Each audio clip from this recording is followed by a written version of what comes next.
I'll tell you what I found out. After I visited in Kaduna before I accepted, he asked his personal driver to drive me to the home of Malam Nasir Erufai in Kaduna, and the driver asked me to pray for him. And I told him straight away I couldn't pray the Islamic prayer.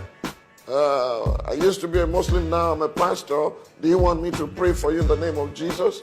And he said to me, sir, I'm a Christian, and I've been driving General Buhari for 10 years. And one day, after I'd accepted to be his running mate, we were both at the Transcorp Hilton Hotel.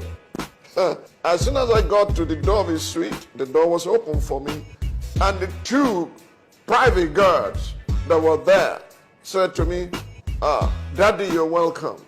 And I looked back at them and said, that sounds like a Christian, because as Christians are called their pastor's daddy. I said, why do you call me daddy?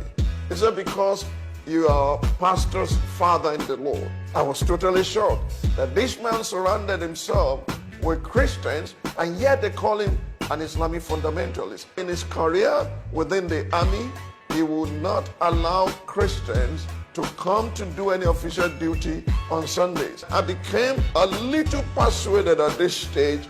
I was looking for, okay, if this man is a fundamentalist, I do not want to join forces with someone who is full of bigotry in terms of religion. We finished the flag off in Kaduna.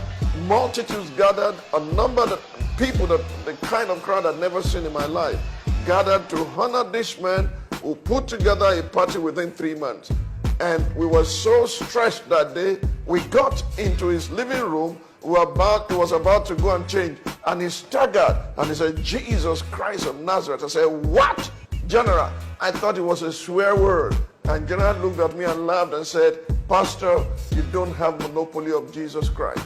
That's my experience, and I call God to witness it because it happened so. His first meeting with the leaders of the party at the board of trustees, he said, today I'm stepping down as the chairman of the campaign organization. Pastor Bakare will be the chairman from today, and he will be a signatory to the account because I want him to see everything that is going on. Amen. He had just met a few months, but he had heard so much about me and he had studied. He could entrust so much into my hand. Patriot, a genuine statesman who should be in retirement enjoying his children and grandchildren, but whose passion for Nigeria will not let him rest.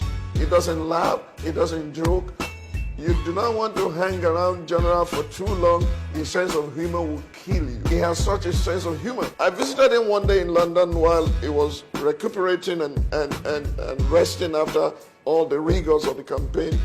And he said to me, Pastor Bakare, we have 3 things in common.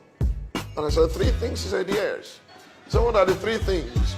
He said, number 1, you are the last child of your father, so am I. I didn't know. I heard it from his lips the first time. He said, number 2, of all your father's many children, there are only 2 left. We are only 2 left. And then he said, but I beat you in the 3rd one.